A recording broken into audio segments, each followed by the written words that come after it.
Perfection doesn't exist. It's an imaginary concept. Let's just start right there. Even when things go exceptionally well and without any real problems, it's still not considered perfect. This is like one of the number one things that kills people's self-esteem and confidence. And it just fills them with dread because when they're trying to go and do things, now they're like, what's going to go wrong? Or it has to be perfect. It has to go this way, or I'm going to lose my crap, or I'm just not going to do this anymore. And all those things start to overshadow. And it's like this big storm cloud that starts to brew over us. And it's kind of just like looking for the perfect opportunity to unleash its full fury. It traps us in this vicious cycle of guilt and shame also. And this is something that I talk about in my self-help book, Warrior Sister, Cut Yourself Free. There is a link for this down in the show notes. So if you want to check out the book, you can find links to get more information on that below.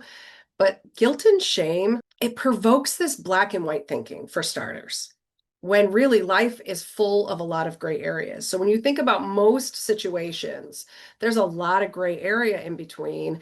And yet we find ourselves a lot when we're in interactions trying to argue for this like it's one way or the other. There's a wrong way and a right way. It's black and white. That's it. My husband also is a very black and white thinking person.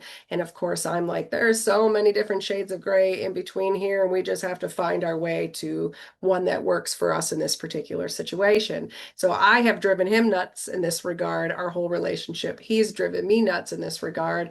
And somehow we make that work out and we balance each other out in the end by, getting each other to understand and operating compassion for the other individual. And this helps us in all of our different interactions, relationships, not just between the two of us.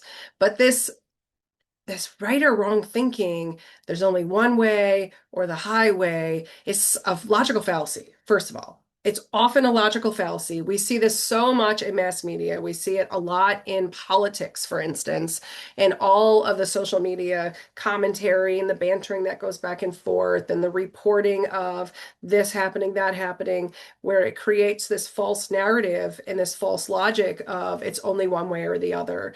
And again, that when you start to operate that way, you can very easily fall into the cycle of guilt and shame for not seeing things that way. That's one way that this happens, where you start to feel that guilt and shame and then operate in that way.